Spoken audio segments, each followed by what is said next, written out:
Hey guys, before this episode starts, I want to talk about some pretty cool news. Okie Investigations now has its own website. It's truecrime.blog, and it is a running blog for crime stories and for this show.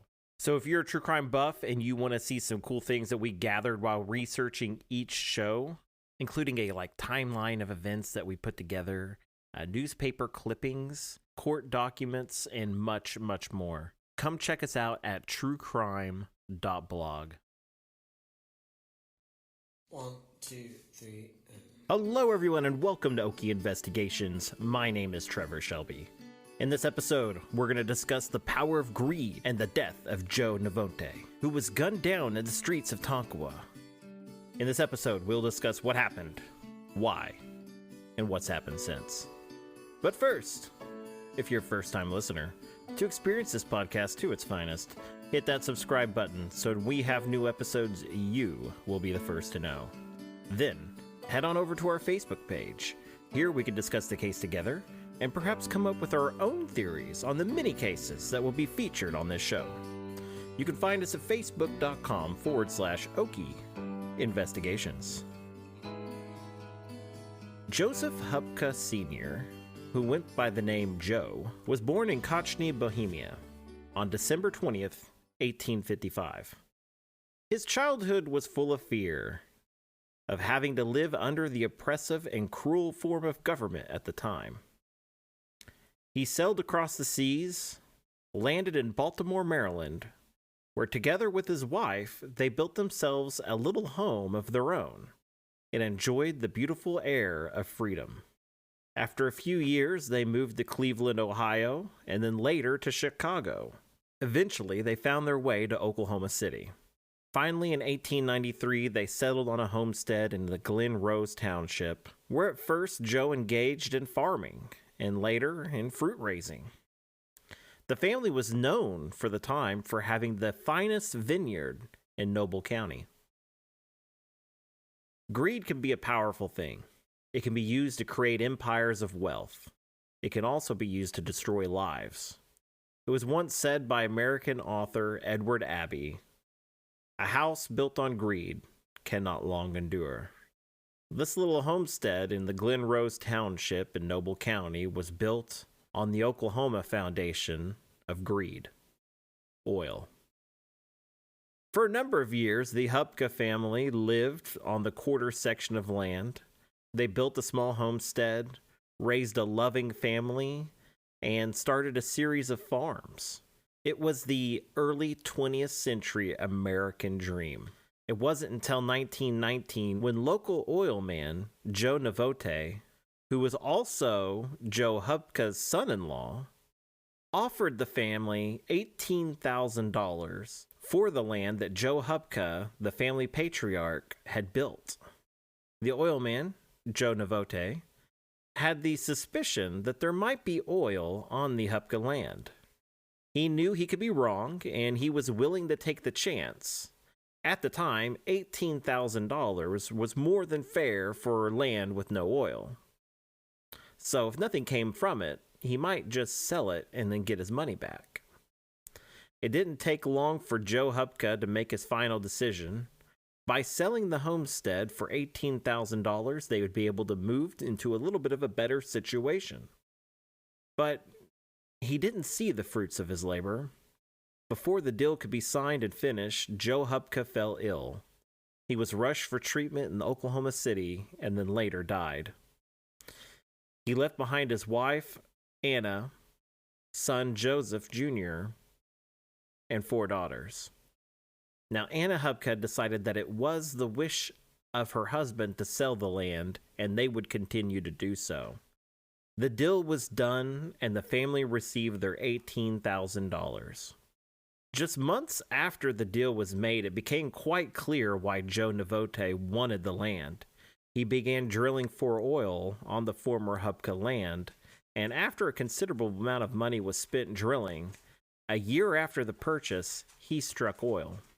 After finding out that Joe had struck oil, Anna Hupka felt a little slighted and perhaps cheated. If their land had oil, then why did they sell it off for so little? When she sold the land, it was for the land and the mineral rights, so they had no claim any longer to what was hidden underneath the earth there. Anna's frustration was taken in by her son, Joseph Hupka Jr.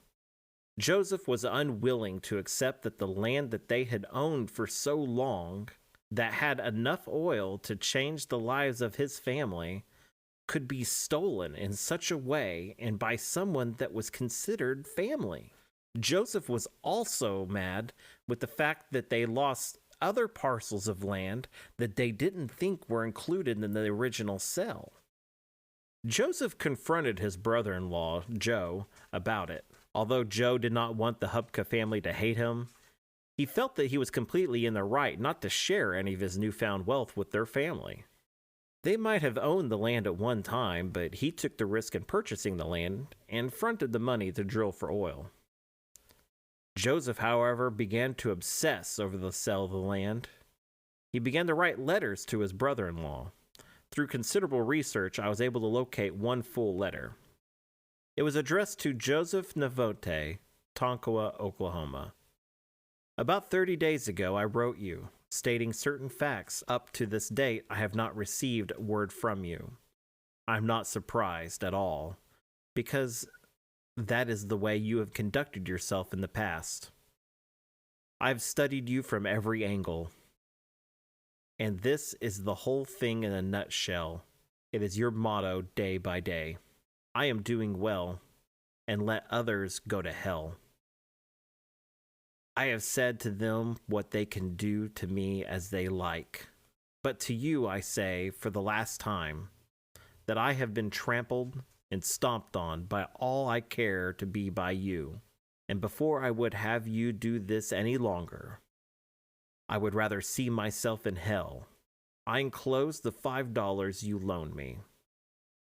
I will give you just 6 days to write or call in person. Signed, Joseph Hupka. Over the next few years, Joseph would sue Joe in local court, but was shot down every time he tried. Joseph had done nothing wrong when he purchased the land.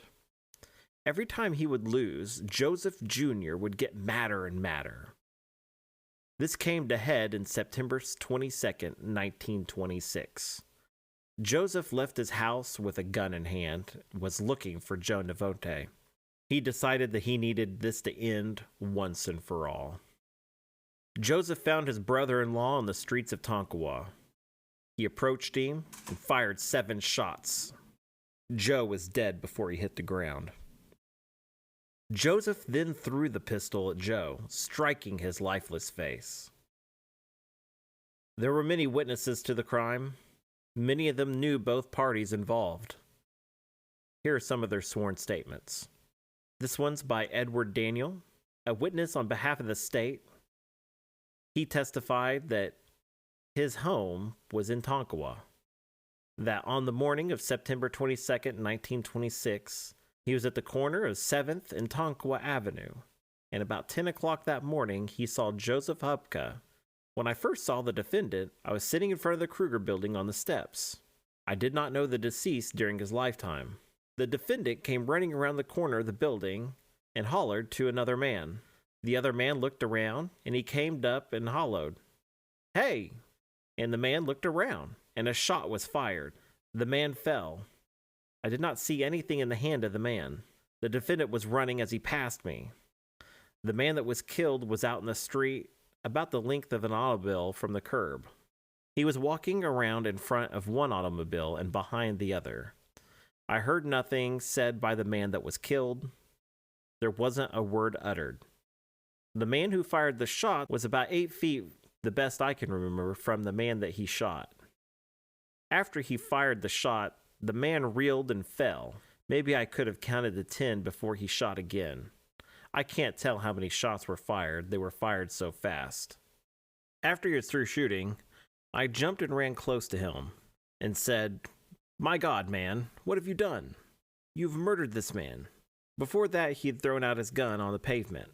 I was about 24 feet as near as I can tell from the party that fired the shots. The second testimony was from Ralph Stone. He said he was in Tonkawa on September 22nd, 1926, and that he knew the deceased through his lifetime, and that he also knew the defendant when he saw him. I was standing on the corner of Grand Avenue and 7th Street, right west of the drugstore. While standing there, I heard some gunshots. I saw Joe Novotny reeling right behind a car. Directly after, I saw another fellow come out from the east side of the car. After Novotny fell on his back, the defendant came up around the side of him and shot him. I don't know how many shots. They were fired so rapidly, and I didn't realize what it was all about.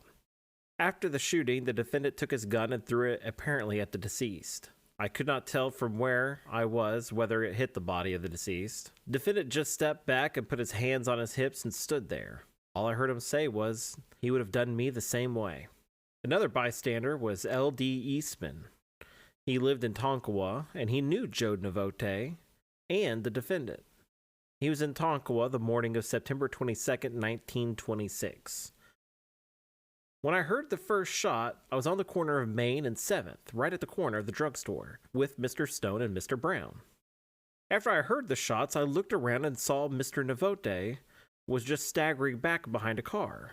Then, as Joseph Hubka followed him up, Novotny fell right behind the car, and Joseph stood there and went to shooting. When the gun quit firing, he drew it up, and it looked to me like he drove it in his face. I did not see the gun anymore after it struck the pavement. It didn't take long for police to catch up with Joseph. When arrested, Joseph made his official statement. The deceased had threatened my life a number of times. He threatened it last week on Monday. It was about the 13th day of September 1926. We was in Tonkawa at the time.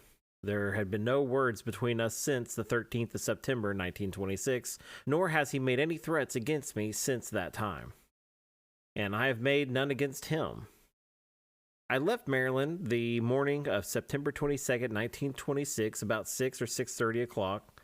I had my gun with me. It was a .32 automatic. I had owned it for 3 or 4 years. I bought it in Oklahoma City. I brought it over there with the intention of killing Joe Novotny. I just decided to kill him this morning. I don't know whether I killed him or not, but I did shoot at him. When I threw the gun, I aimed to hit him in the face with it. About 10 feet from his car northwest when I shot him. I was about 25 feet from him when I shot first. Novotny was going towards his car, and I said to him, "Here's what you promised me, and I'm going to beat you to it." He started to say something, but I didn't understand what it was. I don't know whether Novotny had a gun with him that morning or not. This is, in substance, the testimony on behalf of the state. Joe's defense was that he was insane at the time of the shooting. He was no longer in control at the time of the killing. The state brought many witnesses who believe otherwise, and they presented doctors who studied Joseph and stated that he was sane. The defense presented others who quite believed Joseph to be insane at the time, and their own doctors who stated that Joseph may have been insane at the time of the killing. The jury believed the prosecution. They named Joseph Hubka Jr. guilty, and that he should die by the electric chair. Joseph was given time to file appeals, many of which were in the newspapers but didn't really take hold in court. Each time they were denied, Joseph was getting closer and closer to the electric chair. In their final appeal, Joseph was saved from that fate. It was decided by the court that they would commute the death sentence and give Joseph life in prison. A big victory for someone who would either way spend the rest of his life behind bars. Ironically, Anna Hubka would gain considerable wealth from the oil on their former land. Through time, the family did benefit from it. Anna disputed the sale of the other properties that they owned that was separate from the original sale that happened in 1920. That land contained oil. Greed continued to plague the family. They were sued by a former attorney for more money, and one of Anna's son-in-laws would eventually commit suicide. Joseph would die in prison in 1941. I hope you guys enjoy this episode of Okie Investigations. Make sure you hit that subscribe button for when we have new episodes, you will be the first to know. Also, join us on Facebook at facebook.com/Okie Investigations. I'll see you next time. Have a good one.